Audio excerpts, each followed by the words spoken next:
But I think there's something, and I don't know if this is where you're going with or not, but I think there's something so valuable that we can learn that weaves through the other things we're talking about, which is they stepped back and they started with fundamental principles that were based on biblical principles. They started with the rule, they started with the principle, they started with truth, and they said, we're going to build from truth, right?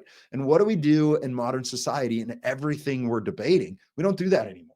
Yeah. We make emotional appeals and we go to exceptions, right? So the abortion debate comes up and we go to exceptions and we say, well, what about rape or incest or the health of the mother? And we ignore the fact that that's a tiny, minuscule percentage. And we even know the fact, which, some have done well, but, okay, great, deal. We'll ban all abortions except for rape, incest, and, health of the mother. And we can all agree to that, right?